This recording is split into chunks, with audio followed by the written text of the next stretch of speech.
Now, I want to start with literally introducing myself in a different way, if you don't mind, Stefan.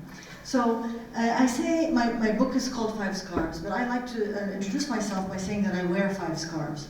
And the reason I say I wear 5 scarves is if we go to, that I play 5 roles in my life. And in English, when you say you play a role, you say I wear a hat. I wear many hats. But I don't wear a hat, I wear a scarf. And hence the 5 scarves as a metaphor for doing 5 roles in my life. Now, the first role is that I'm a mother and a parent. And I think that's the most important role that anyone could play in their life. And I actually literally am going to wear my scarf. This is my, let's get this out. Yeah, there we go. So this is my first scarf that I'm a mother. I have 4 children, they're all grown up now, but I think this is the most important role I can play because nobody can replace me in that role. Every other role can be replaceable, but the parent is the most important person for the child. And when you bring up the next generation, that's the most important role you can do for your community, for society, for human beings. So I congratulate every parent for what they do for their children. My second role, or my second scarf, is that I'm a teacher, and I'm an educator. And I'll tell you a little bit about that, but I was a teacher for 10 years. And I taught from 1st grade to 12th grade. I taught biology, science, in every curriculum you could imagine. The national one in Arabic, and then IB, AC, ACT, SAT, IG, CSE, I mean, the whole thing I've been exposed to. And I think the second most important role for any human being after being a parent is being a teacher. Because the second half of the life of a child, if not spent at home with a parent, is spent in school with a teacher. And if ever I become a Minister of Education, the first thing I'm going to do is I'm going to make it compulsory for every graduate from the university to teach for 1 year, so that they can really appreciate and understand what are the challenges that the children face, the teachers face, and administration and parents and the whole community. But I don't know if they're going to take me up on that. But my third role is I'm a scientist. I love exploring and trying to understand how molecules talk to each other, how cells communicate. And that's why in my science, which I talked about in an earlier lecture, I focus on 2 projects. I work on the ethnic populations in Jordan and try to understand their genetics, especially related to diabetes. And the other field that I work in is I look at the signature of trauma on refugees, both at not just at the mental health level, but physiologically and even at the level of their DNA. So I study the epigenetics of trauma and how that is transmitted from generation to generation. So that's my third scarf. Let's pull it out. That's my third. Now, my fourth role, my fourth scarf, is that I'm, of course, when I teach, we have to do with practical things, such as teaching evolution or coming up with a law to regulate stem cell research and therapy, which we have done in Jordan, and we wrote about. We were the first country in the region to actually have a law to regulate stem cell research and therapy. Now, my fourth one is that I started a program called We Love Reading to encourage children to read for pleasure, and many of you, I'm sure, have attended the talk the day before, where I talked about that at length. So, a social entrepreneur. Now, my fifth scarf. Usually, I don't tell you what it is, and I say, go read my book. But I'm going to tell you, because I'm here. So the fifth scarf has a very, very interesting story. In 2014, I got an email from an organization based in Britain saying that they had chosen 20 most influential female scientists in the Islamic world, and that I was one of those. And I said, oh, okay, thank you. I mean, it's an honor, but to me, it's also a huge responsibility. And they had given for each one of us a title as an example of what we do. So I'm scrolling down the email, trying to figure out, find out what is my title. Because there were others, there was the mathematician, the cardiologist, and so on. And I do so many things, I wear so many hats. What is it that they're going to give me? And what did they give me? My title was the Islamic Feminist. And I said, no, you can't. I mean, that's the worst thing you can do, because when you say Islamic, whether we like it or not, the Western world is going to look at me skeptical. What is she about, right? We know this. This is the genre and the media. And when you say feminist, all the eastern part of the world is saying, what is she about? What's her agenda? What does she want? So I ended up, nobody's gonna, want to know or talk to me or always be suspicious of me. And so I emailed them directly, and I said, can you please change it? I mean, why did you, in the first place, give me this title? And I have nothing to do with both in that sense. They refused. They said, no, you write about women and science and so on, so this is your title.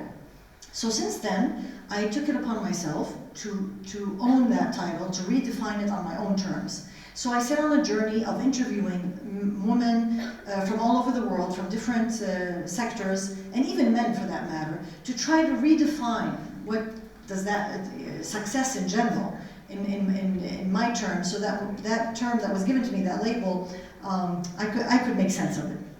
And that's what my book is about. So I went to Harvard for a year, took time off, that I could write the book, which is titled 5 Scarves, Doing the Impossible. If we can reverse self-fate, why can't we redefine success?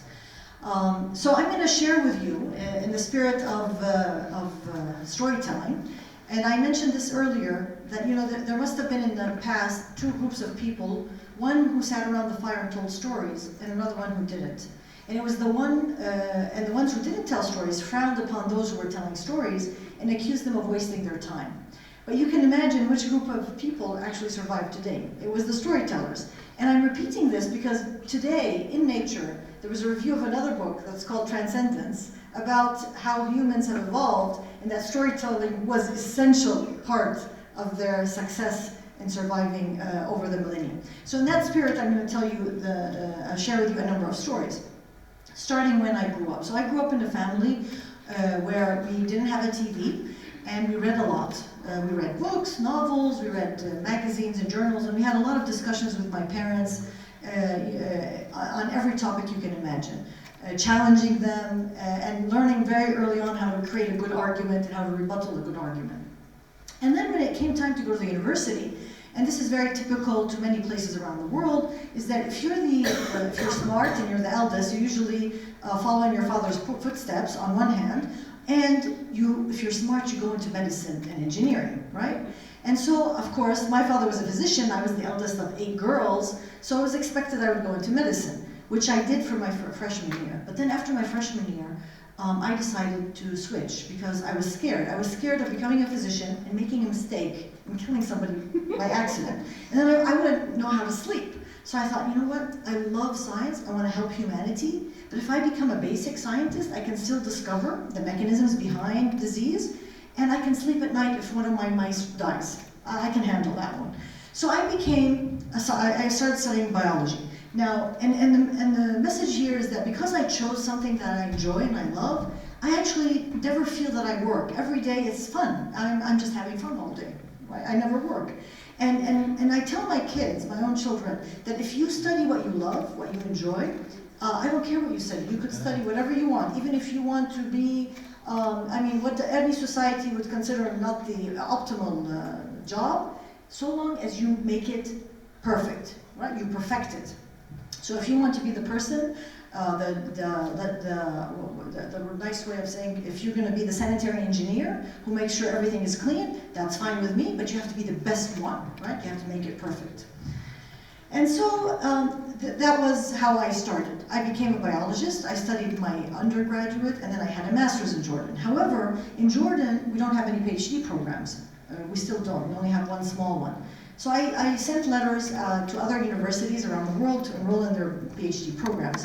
However, of course, that was a long time ago. There was no internet, so you would write a letter, wait 3 weeks for the letter to come back, and then write another letter, and so on. So I sent letters to a number of universities, and actually I was accepted at the University of Cambridge in the molecular biology department, but I didn't have the money to go, right? So I kept the letter for 5 years. You know, you can defer for 5 years. And I still have the letter. And by the way, I did go to Cambridge as a visiting professor years later. And that's that you will reach your objective, even in ways you never envisioned. But what do most people do when they finish their undergraduate master's degree in science? They become school teachers. And hence, I was the school teacher for 10 years. And I got married, and I had my 4 kids. But during that period, I always wanted to be the scientist. It was a dream, but it was put on hold till sometime in the future. And that's when my husband saw an ad in the newspaper about a scholarship for the Fulbright. I don't know if you're familiar with the Fulbright program. And so he told me, Rana, there's your chance, go and apply. So I was 30 years old, I was pregnant with my 4th child. I took my GRE exams all over again because they expire after a few years, and the TOEFL and all, wrote the essays and everything, while still being a school teacher, and applied. So they came back to me after different levels of filtration that, oh, you're in for an interview, your final interview. And it was the day my daughter was due. And I said, but that's my due date. And they said, oh, if you have your baby, we can call you and do it from your bedside. Well, I didn't have her. I actually went to the interview, fully pregnant. I did the interview, and the next day I had Sarah, my youngest daughter. and I got the scholarship. So now we faced a kind of dilemma, my husband and I, is that we're a family of 6, right? My husband and I and 4 kids. And my kids ranged from like 0 to 10. So what do? Do I go alone? Do I take the kids with me? Does my husband take the kids and keeps them? I mean, we had to take a decision. And that's when my husband, he was a lieutenant colonel in the Air Force. He decided to resign from his job so that he could support me to fulfill my own dream. So we actually packed up the whole family and went to the US for 5 years. You know, a PhD in the US for molecular biology is roughly 5 years. And that's what we did. And which is another thing, when you find your partner, make sure that you find a partner who supports you and that it's an equal partnership to fulfill both of your dreams, right? It takes time and it takes sacrifice, but it takes understanding and having a dialogue. Oh, I think I'll take them off. All right, thank you. So we went to the US and I enrolled in my lab. And of course I made it very clear to the lab, to my advisor, that yes, the science and learning is very important to me, but it is as important as my family. And if push comes to shove, it's my family that comes first. So I actually left my lab every day at 5. I never stayed overnight, and I didn't go in on weekends. And my colleagues who weren't married, didn't have kids, and all the other responsibilities, came in on weekends, stayed up all night, and we both graduated in 5 years. So it's about, you know, you plan, you manage, you put your priorities right. And I made my kids come into the lab. So all my children spend a lot of hours in the lab being helpers, which, by the way, I think, in a way, I immunized them, so none of them are scientists now, at all. They're all into philosophy and humanities, and which I'm very proud of, by the way. And so I graduated. That's a picture of them. And of course, they made me a card, and they told me, I just won a PhD. And I said, what do you mean won? I earned this, I worked hard. But in their eyes, I won it. And they were always working with me. I would always share my data with them and ask them for opinion. I mean, you must never underestimate kids. They are very, very smart and wise. And the other thing is that because I asked them and asked their opinion and explained to them what I'm doing, if I was late for any reason, they wouldn't feel, oh, where's Mama? What's she doing? Oh, she's just testing our hypotheses. So they felt part of the success all the time. And then eventually, when we finished, we went back to Jordan, where I became a professor at the Akhawayn University. And I explained to you earlier what are the types of research that I'm working on now. And we were able to do really state-of-the-art science, where actually we published last year an article in Nature. So this is a dream. I mean, I remember when I was a freshman reading the Biology 101 text, I would look at the references and go read all the references, being the nerd I am. And I didn't understand them. I mean, these are Nature papers written in the 70s and 80s. But I would just go through them and say, even if I understand 10%. And I dreamt of being in Nature. And we were able to publish in Nature work that was done in Jordan. So I'm very proud of that and of my lab. But during my journey of being a scientist, I also realized that we face challenges. Now, we face challenges as scientists in a developing country. This is across the board, male and female. Lack of funding, complex bureaucracy and things like that. And those are the major reasons why science doesn't flourish as it does in, let's say, the global north. But there's an additional level of challenge, which is not specific to the Middle East or developing countries. It's across the board, all over the world, which is that women usually have many, many other responsibilities that they cater to. And one of them is when you take care of the children or take care of your home. And it's not that we are forced to do that. We want to do that. I want to see my kid take the first step. I want to be there.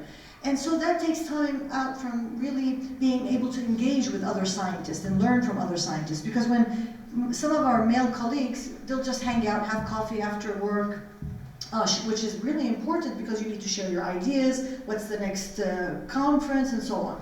So for that sense, I thought, I need to create something. I need to create a kind of a framework where female scientists can actually help each other. So I created a mentoring network, which I called 3 Circles of Alimat. And you know, Alimat is an Arabic word which is specific for a female scholar. So this is in our history that we had female scholars, regardless of what the media likes to portray. So we created this mentoring network, and this is about 2 people engaging in a partnership, a mentor and a mentee. It doesn't matter if you're senior or junior, and it's about not just your professional development, but your personal development. And it was aimed toward not graduate and undergraduate students, because there are plenty of programs like that for students, but it's aimed at mid-career people where there are not very good mentoring programs. And we got a big award from the National Sciences Academy in the US. And actually this toolkit, we created now a toolkit for this that anybody could use in any sector, whether business or law, and for both male and female. So I urge you to check it out. It's called 3 Circles of Alimat if you Google it. And we actually made a short video, which I want to share with you, because this is not in the book. Let's see.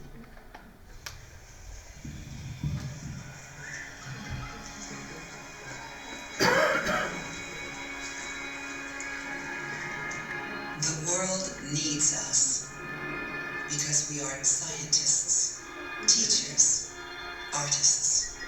We are in all walks of life. We are also the daughters, the wives, the mothers, and above all, we are humans. Humans need to question and be questioned, to think, to share thoughts and emotions, to spread knowledge. We create networks to experience moments, a sense of togetherness and joy. 3 Circles of Alimat exists because humans are determined to make it into this world. So, shall we start?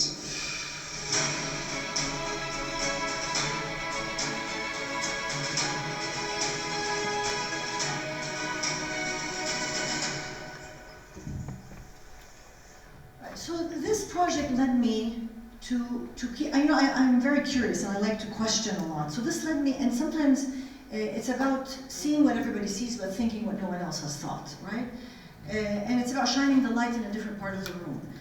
And to me, a lot of times when you ask a question, people tell you, oh, but this is a no-brainer, or if you ask a question or challenge a paradigm, people tell you you're crazy or you're ignorant. And this reminds me of Yamanaka, who discovered how to reverse self-hate, which is the title of my book. So when I was in school, it was known that a fully differentiated adult cell, like your skin cell, can never be reversed and become a stem cell, ever. And if you even suggested it, it was either you're ignorant or you're kind of crazy. But this guy, Yamanaka from Japan, said, why not? What if?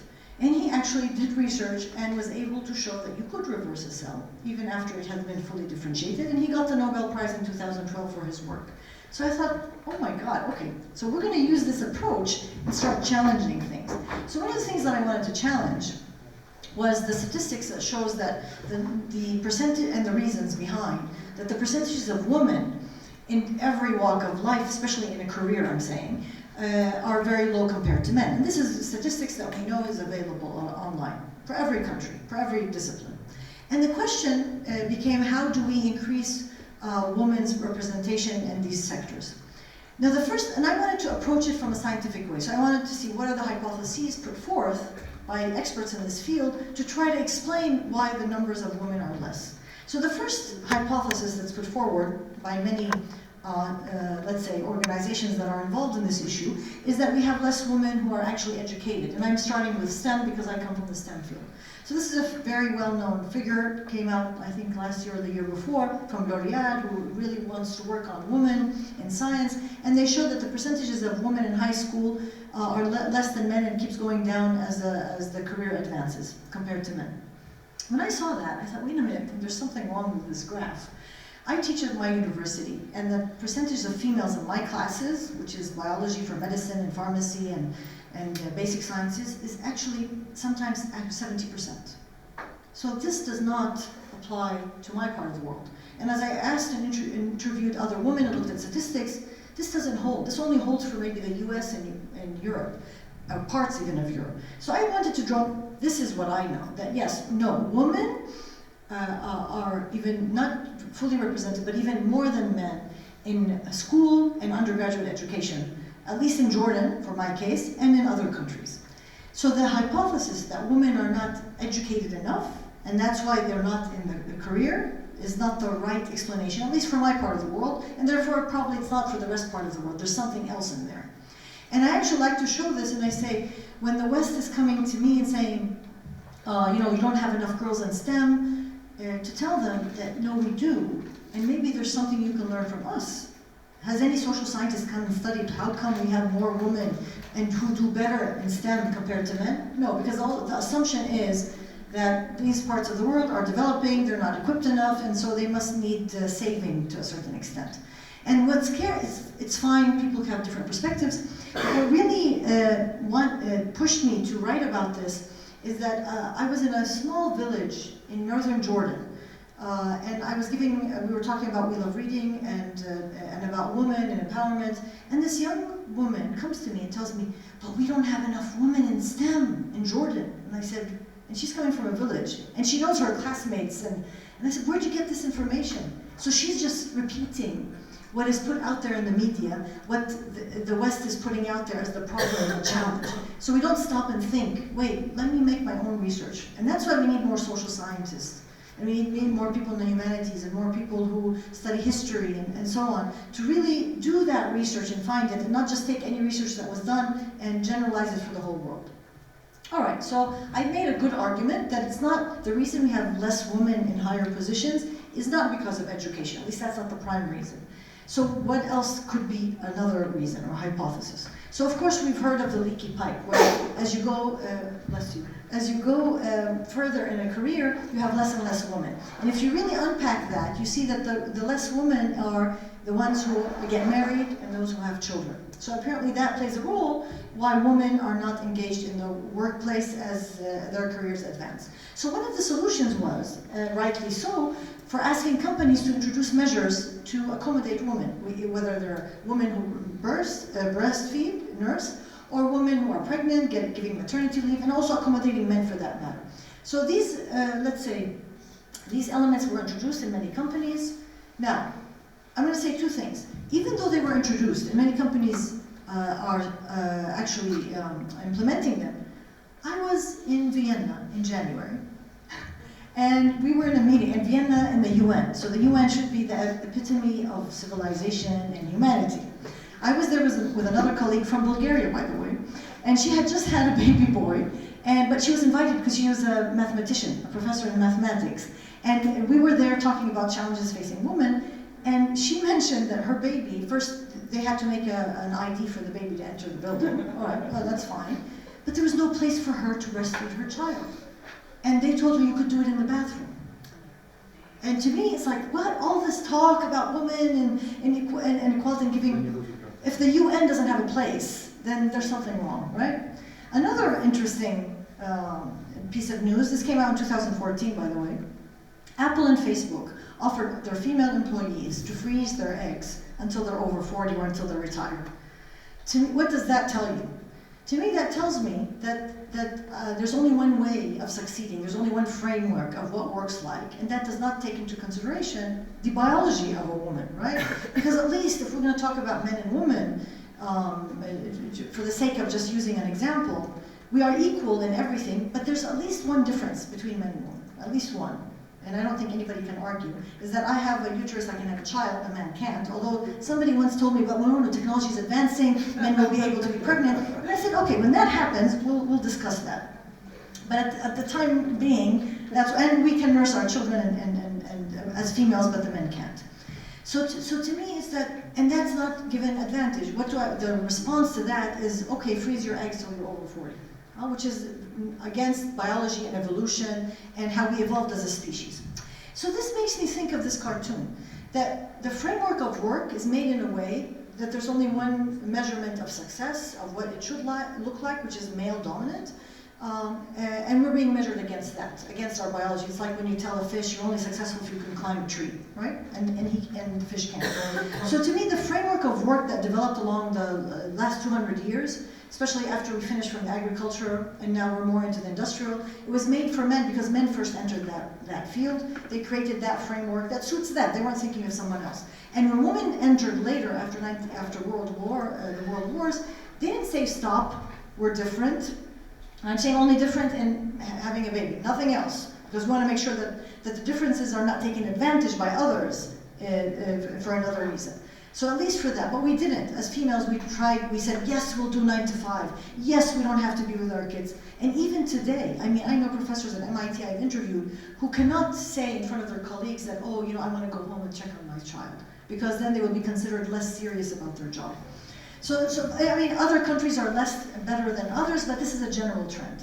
And what I want to call for, instead of having one framework of success, which is very simple like this, why can't we have a kaleidoscope of success? This is the ceiling of a very famous mosque. I'll leave it to you to guess which one. But instead of having one, we could have multiple. And this is not about women and men, by the way, female, male. This is about diversity. This is about celebrating every human being, however diverse they are. So it's about men who don't want to be the macho, serious, the guy who's very, doesn't show his emotions. It's about different types of, it's a spectrum of different humans looking at life in different ways. So rather than having one path towards success, I want to argue that we could have multiple. And these go from being, yes, I have a lot of money, and I want to be very senior, to I just want to stay home and take care of my kids, and anything in between, right? So I wanted to change the rhetoric. So rather than asking women, how can I get more women into the workforce? Since we keep asking that question, we keep running into a wall, maybe we need to change the question. That's what happens in science. You ask a question, if you keep asking the same question and you hit a wall, it means you're asking the wrong question. So the question I want to ask, did anybody ask women what they really want? No, it's all about what society assumes. So it's about changing the framework of how we look at life and the world. And this goes from the grassroots and leadership. So it's even redefining leadership, about being more humane, having a human perspective rather than defining it as only one kind. And by the way, even if you take a decision of what you want to do, that doesn't mean you're stuck with it forever. So you could keep changing your career or your path or your passion. So this was a study done at MIT, a representation of their graph. And what they showed is that males who graduated kept going up in their career but plateaued at the age 40. And successful women were actually doing zigzag and kept going up after 40. And we see that a lot in females, where they're going to one career and then maybe leave out because you want to have kids and then go back in. And society should allow for that kind of changing and following your passion. And I like to put this picture, this cartoon. So the word equality is mentioned, right? And it means assuming everyone benefits from the same supports. But then we said, no, that's not the right word. We want to say equity, where equal access achieved through necessary targeted supports, right? So we help people. Then it said, no, it's about liberation, remove the cause of inequity. I want to add and say, who says we want to play baseball? Right? Just who said? Because it's all assuming we want to play the same game or cheer the same game. So it's about giving freedom, for society to give freedom, for every human being to find their passion and pursue it. And again, we go back to the first point, is that if you pursue your passion, you become a better person, a happier person. So how do you do that? Well, we need our children to fall in love with reading, because the more reading, the more they will have knowledge and education.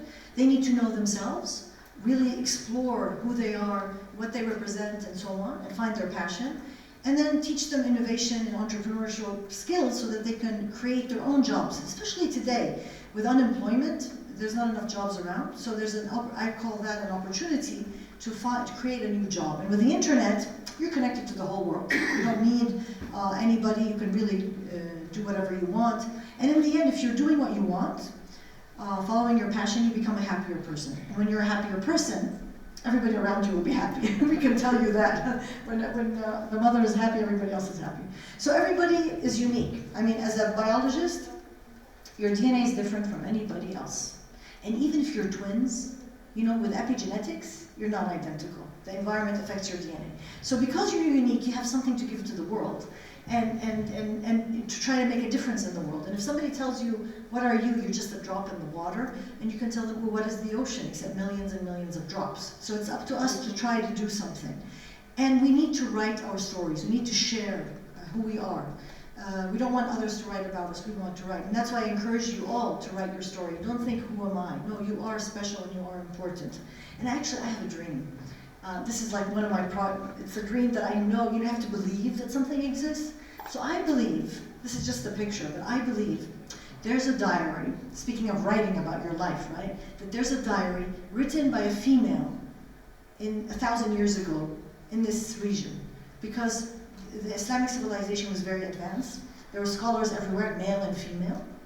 It's impossible that nobody wrote a narrative of their everyday life. So I believe it exists. And I'm searching for it. So if anybody sees, learns, hears about something in Timbuktu or Uzbekistan, or please tell me, because this is my next pilgrimage. And of course, not to say that I say what I don't do. I wrote my own book, and there it is. And I want to say that we can all have an impact. And that's the butterfly effect. When a butterfly flutters its wings in China, there's a hurricane in the Atlantic. So each one of you, when you write your story, you are making a difference in not just your own life, but in the lives of people around you. And you can reach generations to come in the future. Thank you very much.